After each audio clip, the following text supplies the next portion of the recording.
devastating as it is to lose a young animal like Kaiser, at the park, the circle of life continues to turn.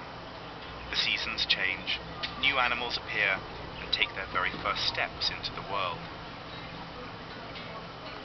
And the park's oldest residents come back out into the sunshine.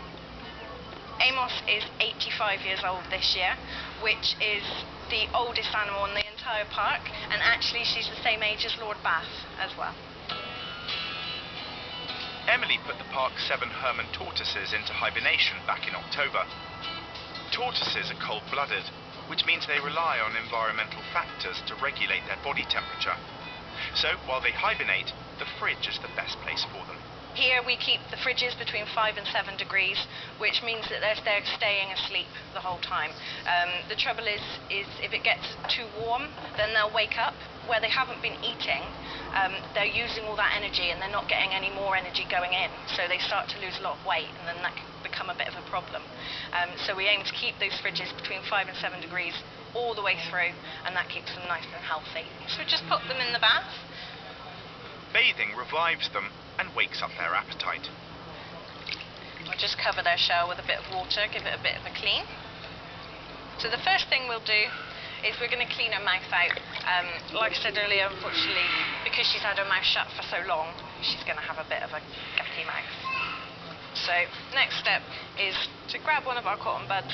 So we'll just give it a wipe around, see if there is anything in there. Okay, and then we just have to dry them off and make sure they're really, really dry before they go outside. So we've got her nice and dry with the towel now, but one of the stranger things we do here is we actually finish off making sure she's really dry with a hairdryer.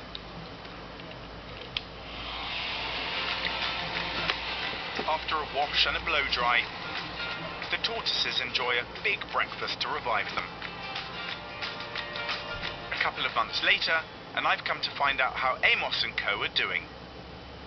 Earlier this year, the tortoises came out of hibernation, signalling the start of spring. It's now summer, so I've caught up with keeper Emily to give them a checkup, is that right? Yeah, so they've been out for a few months now.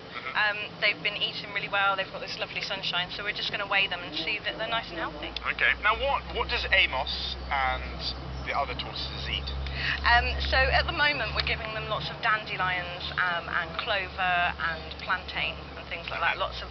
So that's what we've got here. Yeah. Can we see if Amos will actually eat some? And why specifically dandelion leaves? They've just got so much calcium in them.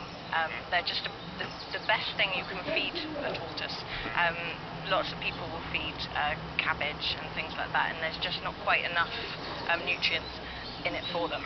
Whereas weeds that you find naturally in your garden and places like that are so good, and just the best thing for them. I presume it's quite important to pick local produce and also seasonal produce. Yes, yeah, so at the moment these are absolutely everywhere, and actually we go up once a week to the wolves enclosure and pick the dandelions from them. And have you noticed that they particularly like the wolf wood dandelion leaves? Yeah, obviously we wash it beforehand. But yes, yeah, they love it, and you can see they eat so quickly.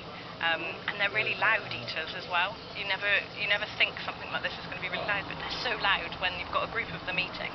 Is it quite important to check that they're eating healthily? Yeah, definitely. We need to give them really, really good food, and also we weigh them on the 22nd of every month. Always have done, just to make sure that they're a good weight. Okay, so we're going to weigh Amos. Let's see how good my estimation is. 3 kilos roughly. Okay. Let's see what you are. There we go. 2.74, so I wasn't too far off, but how does this compare to Amos's previous weight? So last month she was 2.75, so she's dropped ever so slightly, but we'd start to worry if it became more sort of 20-30 grams, something like that. But it could be that it's because it's so hot at the moment, she's burning off more energy, and so she's got to eat more, and it's just kind of that cycle. It's obviously a beautiful sunny day today. Do you notice a difference in their temperaments when the sun is shining like this? Yes, they stomp around quite a lot. They're quite quick. Once they get the energy, obviously we get our energy from food. But because these are reptiles, they get their energy from the heat. So as soon as they've got all that heat on them, they will stomp around quite quickly. Quite quick for a tortoise. For a tortoise, yeah. Lots of people ask me whether I think they're fast, and I do. I think they're really fast for a tortoise. Well, Emily, thank you very much, and let's hope that all the tortoises enjoy the rest of the great British summer.